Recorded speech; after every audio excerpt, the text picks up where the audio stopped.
Right. So idea number one is that in whatever texts or passages or articles we read, there is a central idea and then there is a lot of elaboration of that idea. So by this is a whole basically this is a whole passage. In fact, this is a passage that we have discussed in another one of these live streams.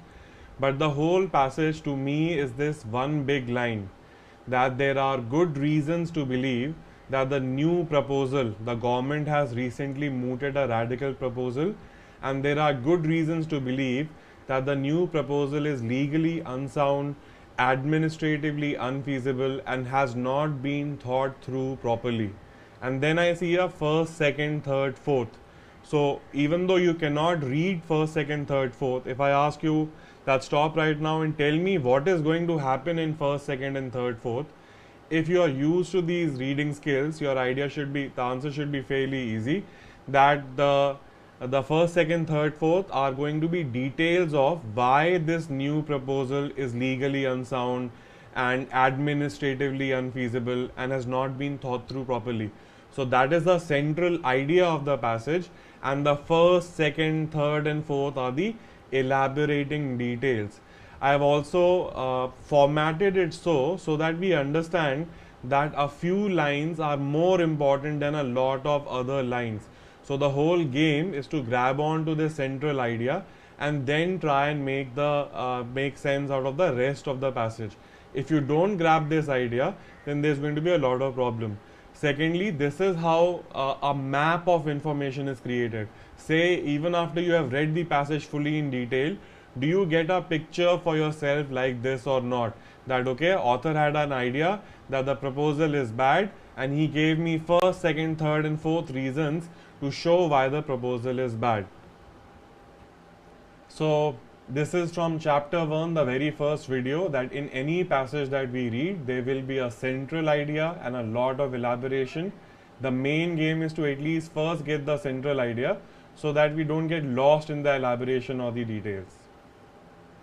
Another idea that we have discussed in the first video as well as the third video of the series is the idea of general and specific. The main idea is general and the details are specific. So I want to get into a couple of examples picked up from your passages and demonstrate this a couple of times so that we very clearly understand what we mean by this general specific divide. So quickly read the paragraph.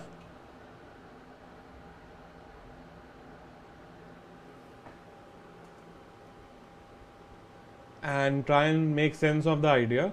So an interesting moment of recently concluded Karnataka elections was the ease with which politicians on both sides relied on Indian history to make a case for their party's political future.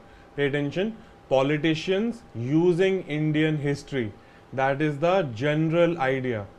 Now, if I look at the next sentence now, Congress leader Siddaramaiah, this is a specific. Politician is the general category and Congress leader Siddaramaiah is a specific of a politician.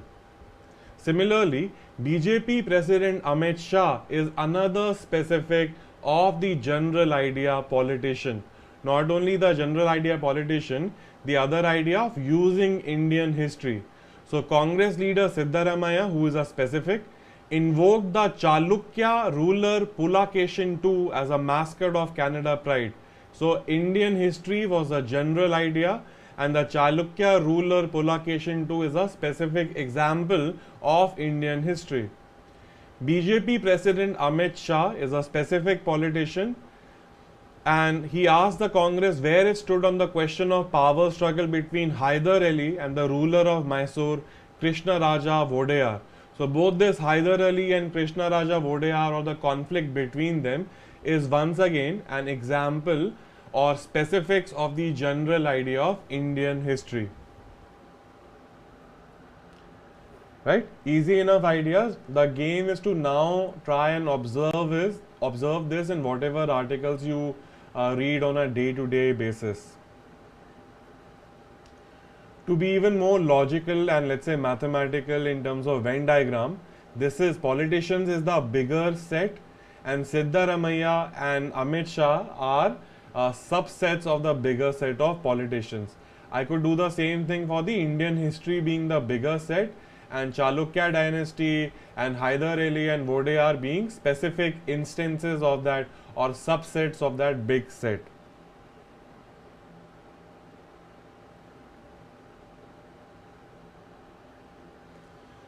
A very easy example, I posted this on the community tab also.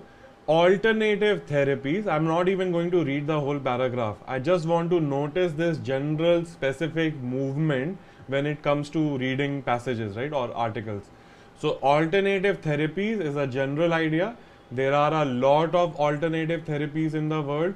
There is acupressure, there is homeopathy, there is yoga, there is crystal healing, there are oils and massages, there is sound therapy, and so on and so forth, right?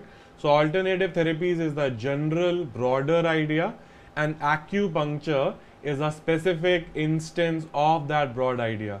And a lot of times it's very easy, because this for example as a conjunction is given there to show you that we are moving from general to a specific example.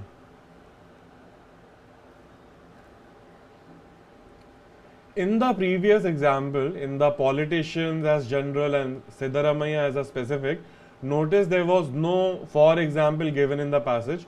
So the task was left to for you to determine the connection.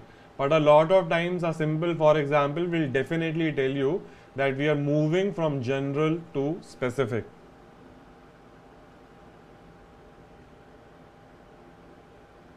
Same Venn diagram, alternative therapies is a bigger set, acupuncture is a subset, because there might be other alternative therapies also. So we want to catch the bigger idea first, so that the smaller ideas can fit in together.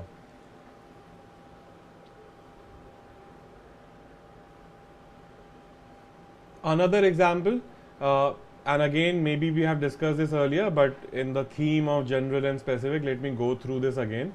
So the red is my main idea or the general idea, and I'm looking at a paragraph level information.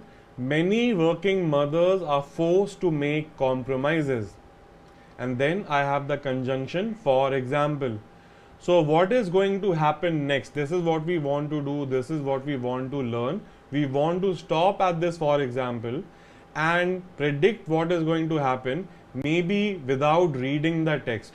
Not that we will get the exact details of it, but we will get the direction, in which direction we are supposed to go, or what is the overall flow of the information going to be. So if I look at this, when many working mothers are forced to make compromises, right? So for example, when I read this keyword, I can predict that there are going to be examples of what kind of compromises do these working mothers make. So I will read the rest of it also, maybe you cannot. Approximately 1/3 of all working mothers are employed only part-time, even though part-time jobs are dramatically underpaid and often less desirable. So this is the compromise: underpaid job and less desirable job and part-time only. So working mothers compromises was a general idea. This lesser salary, less desirability in the job is the specific of it. So this is how, and this is the nature of information. In any kind of expository information, this structure will always follow. I also want to do the same analysis with a speech or a TED talk maybe, and organize that information on the same lines. There is a general idea and there are a lot of specifics to elaborate and illustrate that idea.